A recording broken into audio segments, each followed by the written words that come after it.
সিলেটিরা কিন্তু বাঙালি না।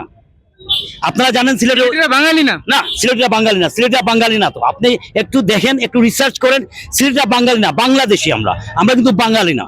কারণ আমাদের নিজস্ব একটা ভাষা আছে, সেটা হচ্ছে নাগরি ভাষা।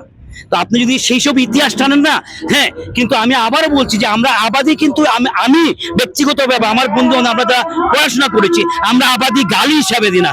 এই যদি উনি কুমিল্লা থেকে আসে, উনি আমার বাড়িতে কাজ করে আবাদ করে, তাহলে আমি ওনাকে উনার টাইটেল উইথ রেসপেক্ট, এটা কিন্তু রেসপেক্ট। তো এইটা এই ভুল ভ্রান্তি থেকে আমাদের বেরিয়ে আসতে হবে। তাই আমরা মনে করি, আমি যে কানাডাতে থাকি, বিশ্বাস করবেন যে আমি ওখানকার রুলস রেগুলেশন, আইন কানুন মেনে চলি।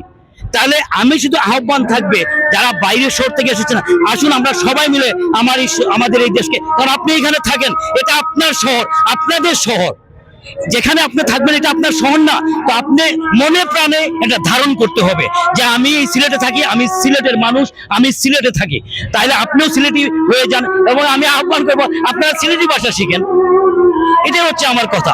আমরা তো মানে এমন কোনো আন্দোলন করি না যে যাতে মানুষে কষ্ট পায়। আমরা এই যে হকার মুক্ত ফুটপাত, আপনারা জানেন আন্দোলন আমি শুরু করেছি আর 2018 সাল থেকে। তখন তো অনেকেই এই আন্দোলনে যোগ দেয় নাই, কারণ তখন ছিল স্বৈরাচার সরকার, অনেকে সাহসও করে নাই। কিন্তু আমি আন্দোলনে নেমেছি, আমি হোল্ডিং ট্যাক্স নিয়ে আমি আন্দোলন করেছি, আপনারা দেখেছেন এগুলা।